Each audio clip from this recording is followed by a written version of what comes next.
Okay, first order of business before we start. Flame Fire, my first subscriber. Thank you. Not quite a haiku, but that was pretty sweet. I couldn't believe it rhymed. Really, thank you so much.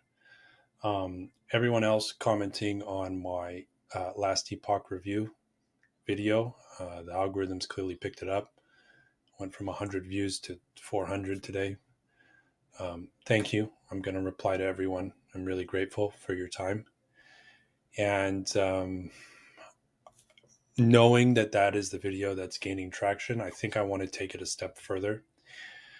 And I think this is going to be the angle. I'm not going to pretend to be smarter than anyone else who is a professional streamer or passionate about games.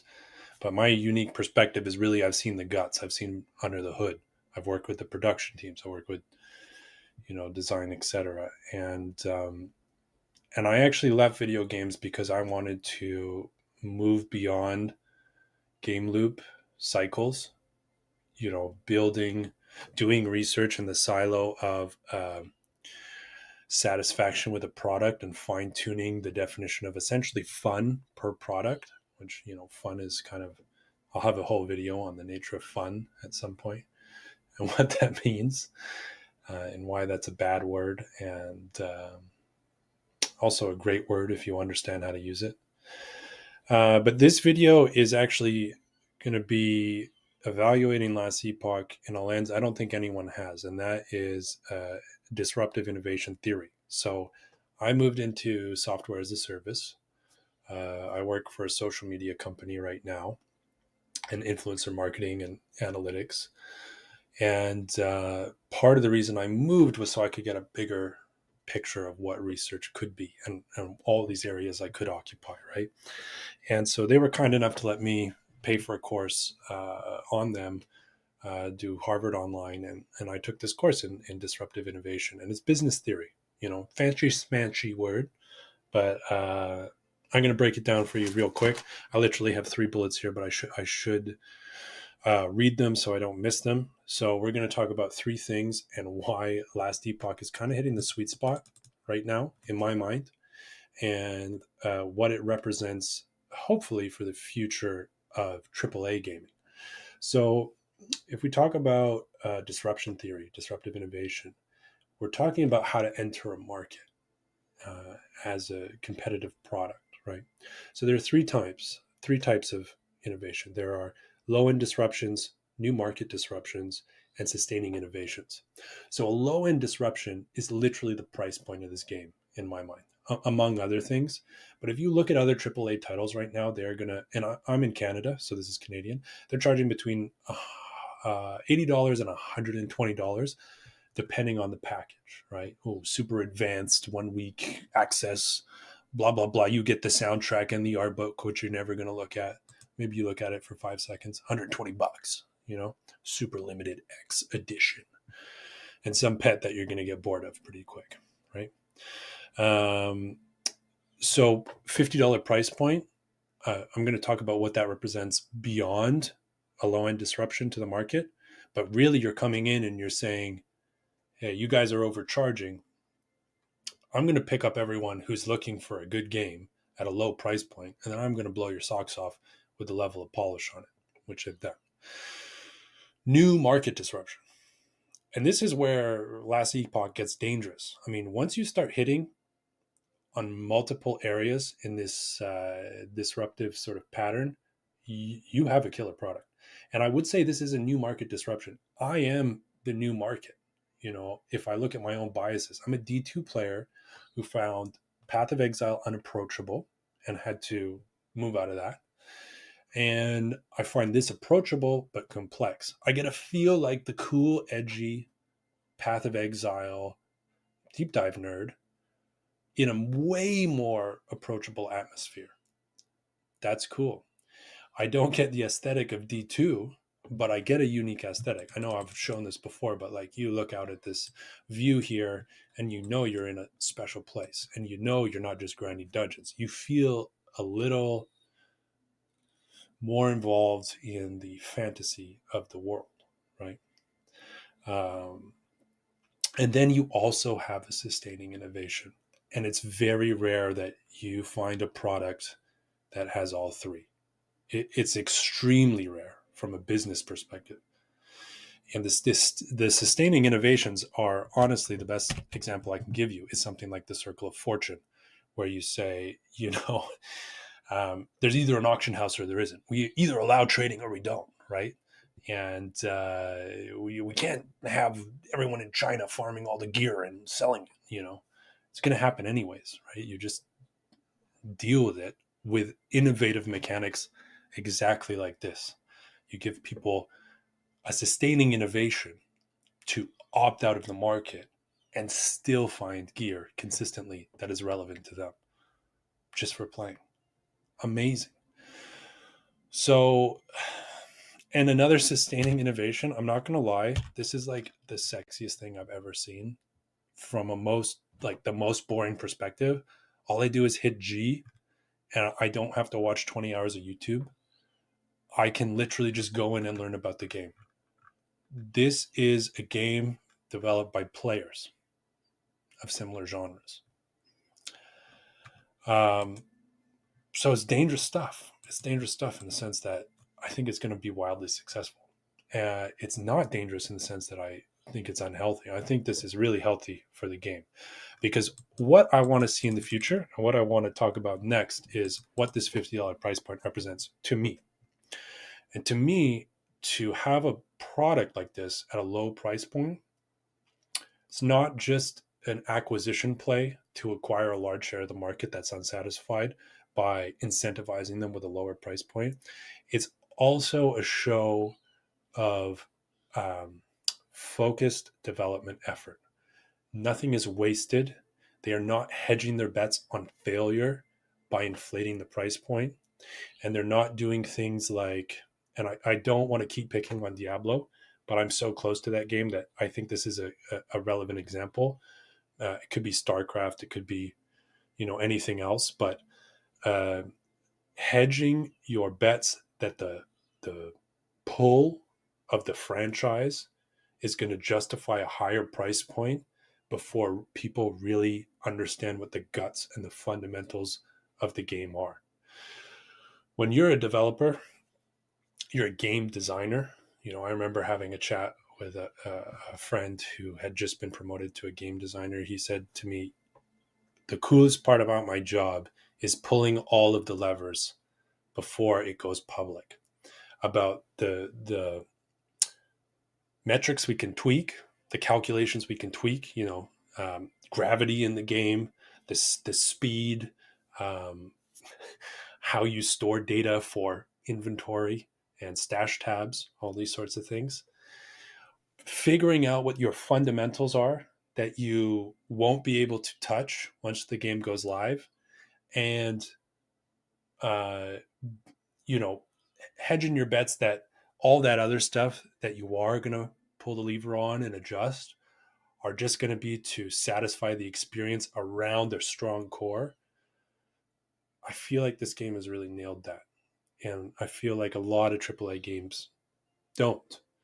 And that's why they fail. And that's why they charge more, is because whether or not they realize it, they know risks. And it's not just delivering numbers quarter over quarter, but to an extent it is, right? So if you look at, I don't even remember the name of it, which is a perfect example. So EA came out with that game where you were kind of mech'd up and it was a looter shooter. It was kind of like Destiny. Who cares what that game's called? That game's dead. Anyways, one of you guys or people in the comments will tell me what that game's called. But that game comes out with a high price tag and it's dead. Development team cut, blah, blah, blah, shortly after. Looks good on paper. You get in. You don't know if you're satisfied until 20 hours in, and then it's already too late. No refund, right? No refund. You're stuck. And this is what's happening a lot is this mentality of you're stuck. Deal with it. You've already invested in the game. You can't process a refund now. Sorry. And we've made enough money to go make our next shitty game. That's crazy to me. And I think a lot of these companies are running out of franchises um, that they haven't burned.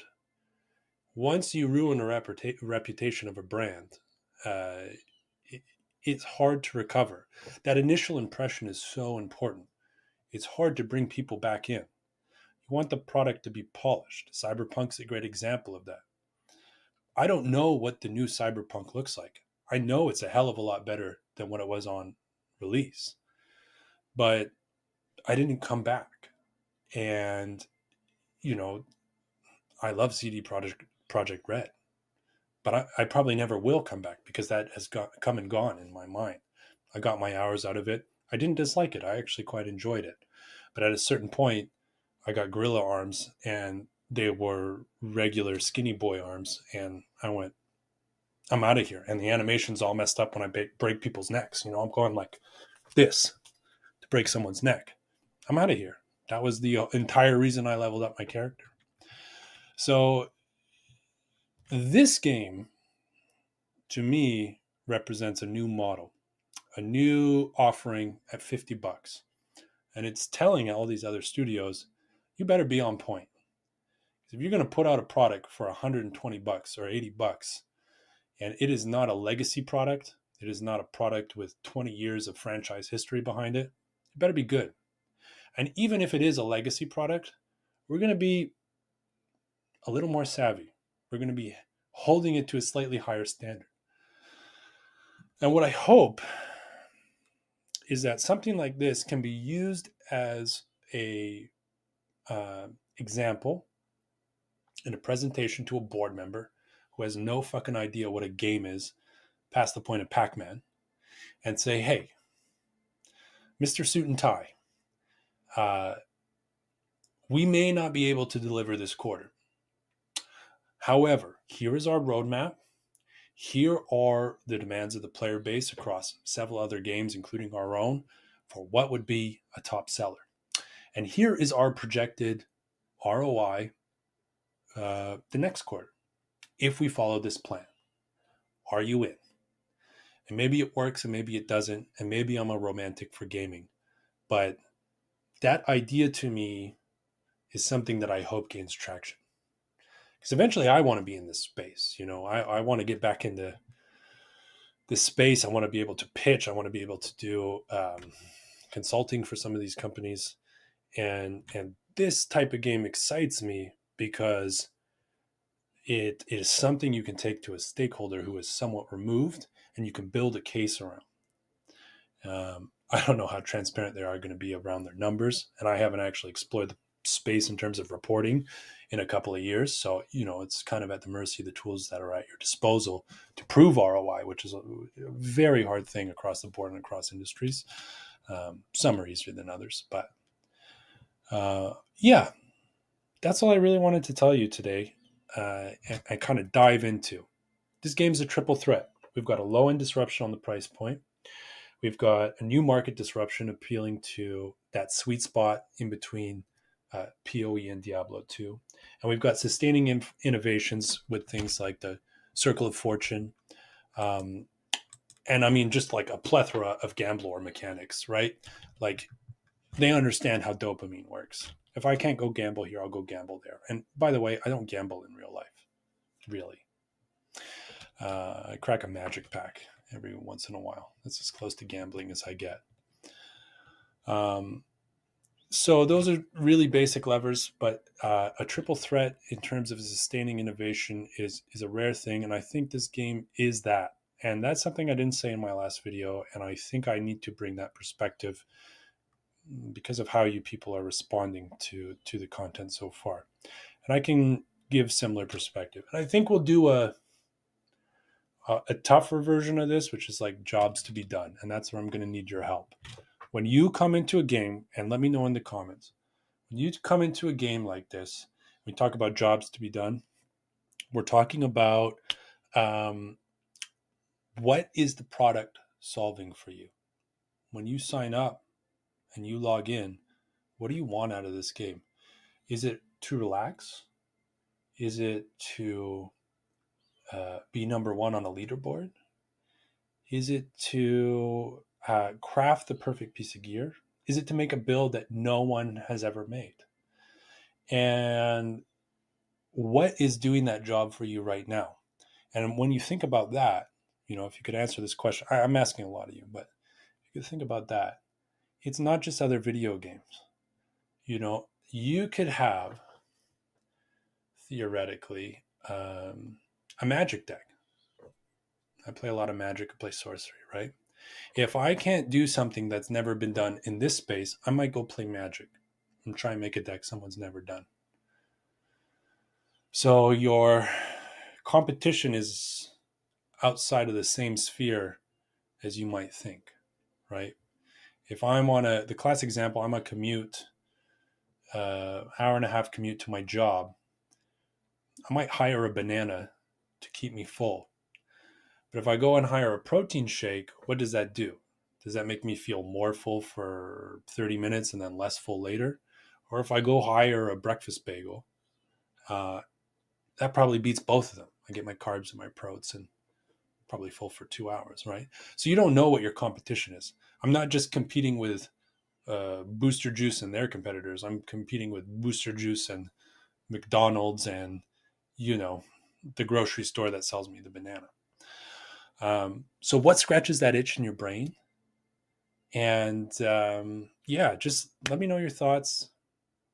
I think we're going to get a little more technical here from time to time. I'm still going to just play and crush and be a gamer, but just based on the feedback from that first one, I'm curious who's out there, who's listening, and what do you think? Because the more I know, the more you know, and I'm looking forward to becoming the Borg. We are one. We are the Borg. But be yourself when you're part of the Borg. It's not quite the Borg, right? Number one rule is an authentic opinion of everyone who comes in. Hope you're well. Wishing you all the best. Take care.